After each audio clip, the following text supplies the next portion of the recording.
Bonjour et bienvenue dans cette vidéo, je suis Cécile de leo-melrose.com. Alors le verre sale qui traîne sur la table, les vêtements roulés en boule dans un coin d'une pièce, les jouets éparpillés un peu partout, ça vous dit peut-être quelque chose. C'est une source vraiment d'énervement entre parents et enfants.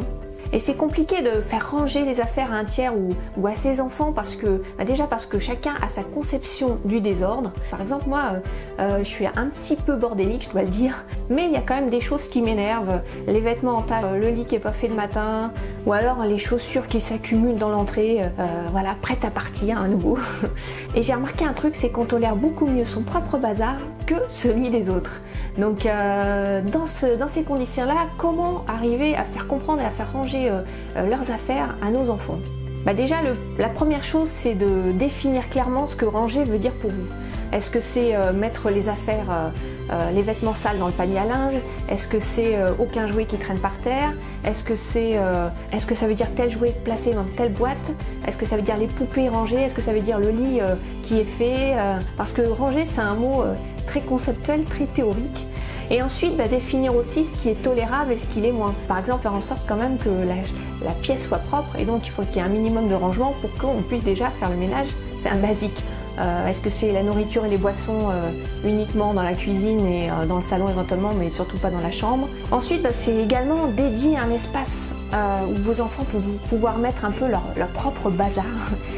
Donc c'est peut-être dans leur chambre, tout dépend un peu de l'espace que vous avez dans votre maison ou votre appartement. Ça va être un espace de jeu pour eux et un espace également de rangement où vous allez pouvoir mettre des boîtes, etc. où ils vont pouvoir ranger une fois qu'ils ont joué tous leurs jouets. Bien évidemment, ce qui est important, c'est d'adapter les consignes que vous allez donner en fonction de l'âge de vos enfants. Donc à partir de 3 ans, on peut donner des consignes précises et simples à nos enfants. Par exemple, ranger les jouets rouges dans telle boîte, les jouets bleus dans telle autre boîte, avec des choses simples, les aider à reconnaître les formes et à les mettre dans un endroit dédié. Et puis une règle que vous pouvez également mettre en place, c'est un objet entre dans la maison quand un objet sort. Donc ça évite l'accumulation et ça permet d'avoir toujours un équilibre et de ne pas avoir trop d'objets qui à la fin n'intéressent plus votre enfant. Donc faire une espèce de rotation des jouets de façon également pourquoi pas faire plaisir à un enfant plus jeune si vous avez un jouet en bon état. Voilà, alors ça c'est les recommandations de base et ensuite il y a les astuces ludiques que moi j'utilise personnellement.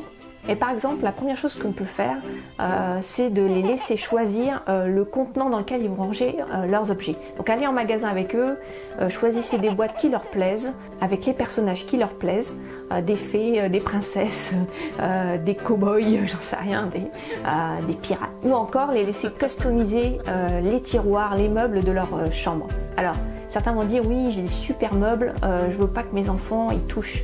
Il y a des stickers aujourd'hui, il y a des autocollants qui permettent de s'enlever facilement, des autocollants spécial déco que vous pouvez trouver en magasin de bricolage, comme par exemple ceux-là qu'on peut enlever facilement. Et comme ça, vous abîmez pas vos meubles et puis votre enfant, ça lui permet de s'approprier son espace de rangement.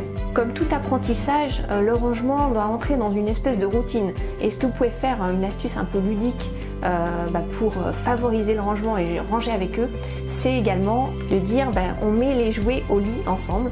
Donc on va mettre les poupées dans leur boîte au lit avec une petite couverture, on va mettre les autos dans leur garage comme un garagiste rentre les voitures le soir avant de fermer son garage. Ce faisant, on peut aussi utiliser Doudou. Doudou à qui on montre l'exemple, donc c'est important, on va lui montrer comment on fait, on est grand, c'est moi le grand, c'est moi qui montre à Doudou comment je fais, ou alors au petit frère ou à la petite sœur, si votre enfant a des frères et sœurs, on leur montre comment on fait pour ranger, donc quelque part il joue le grand et c'est pas mal. Ensuite vous pouvez faire un petit concours de rapidité. Donc par exemple, le premier qui aura rangé tous les jouets ronds dans la boîte, ou tous les jouets carrés, ou tous les cubes. Alors ça je conseille plutôt de le faire entre parents et enfants, pour éviter une compétition entre frères et sœurs ou des disputes.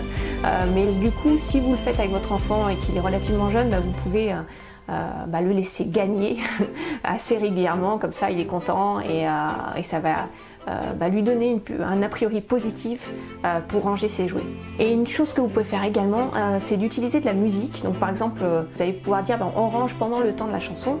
Et quelque part, ça associe donc une activité, écouter de la musique qu'il aime bien, à une tâche qui est un peu plus rébarbative. Et du coup, ça donne un peu plus de plaisir. Et du coup, ça va favoriser le rangement. Voilà, merci de votre attention. J'aimerais bien que vous me disiez dans les commentaires sous la vidéo ce que vous utilisez comme astuce ludique pour encourager vos enfants à ranger. Et si aucune ne semble fonctionner, faites-nous part de vos frustrations et puis on essaiera de vous répondre et de vous apporter des solutions dans les commentaires. Et je vous dis à très bientôt sur léo-merrose.com. Ciao.